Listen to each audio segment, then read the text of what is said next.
Proses penyaluran bantuan sosial yang dilakukan para pejabat pemerintahan terus menuai kontroversi. Terutama sejak Menteri Perdagangan sekaligus Ketua Umum PAN, Zulkifli Hasan, mengklaim bantuan sosial yang dibagi-bagikan pemerintah merupakan andil Jokowi. Sebagai ucapan terima kasih kepada Jokowi, Zulhas pun mengajak masyarakat agar memilih Gibran Rakabuming Raka yang merupakan anak Jokowi pada Pilpres 2024. Pernyataan Zulhas itu pun lantas membuat banyak pihak meradang.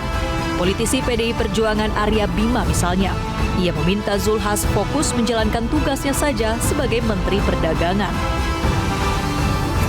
Saudara Zulkifli Hasan, Menteri Perdagangan yang juga Mitra Kerja Indonesia, yang mengatakan siapa pemberi bansos, yang sampaikan itu adalah Pak Jokowi. Ini adalah politisasi yang tidak perlu, yang menggunakan penderitaan kemerawatan rakyat hanya sekedar untuk mendapatkan dampak elektoral. Timnas Anies Baswedan Muhaimin Iskandar membongkar praktik politisasi bantuan sosial atau bansos yang dilakukan oleh pejabat negara bagi pasangan calon presiden dan wakil presiden tertentu. Padahal bansos adalah sebuah mandat konstitusi yang harus dilakukan oleh negara dan penyalahgunaan bansos bagi kegiatan politik ada sanksi hukumnya. Menyoroti pembagian bansos yang menggunakan dana APBN, perlu kami tegaskan di sini bahwa bansos itu merupakan amanat konstitusi. Pasal 28H ayat 3. Setiap orang berhak atas jaminan sosial yang memungkinkan pengembangan dirinya secara utuh sebagai manusia yang bermartabat. Dan pasal 34 ayat 2 yang memerintahkan pemberdayaan masyarakat yang lemah dan tidak mampu sesuai dengan martabat kemanusiaan. Seharusnya bansos diserahkan langsung kepada masyarakat yang berhak menerima tanpa perlu seremonial yang rentan disalahgunakan untuk kepentingan politik. Nanti kami sampaikan juga fakta-fakta di lapangan, mungkin kawan-kawan masih ingat bagaimana Pak Erlangga membagikan lalu mengatakan bahwa ini adalah bantuan dari Pak Jokowi.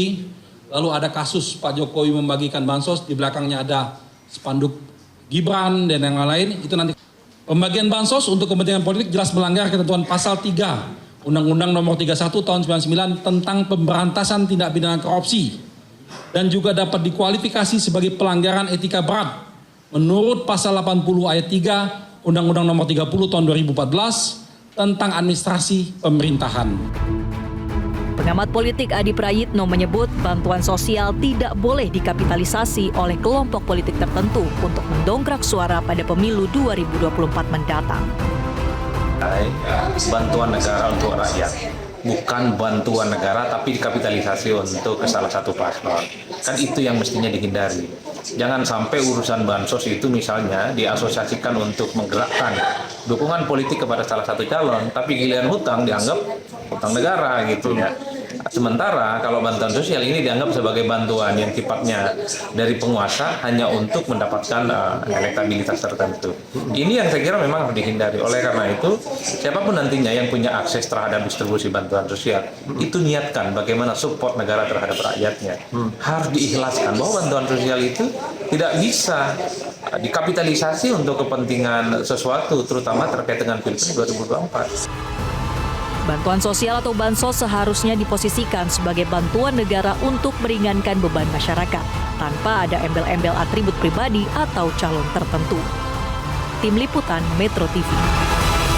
Jelajahi cara baru mendapatkan informasi. Download Metro TV Extend sekarang.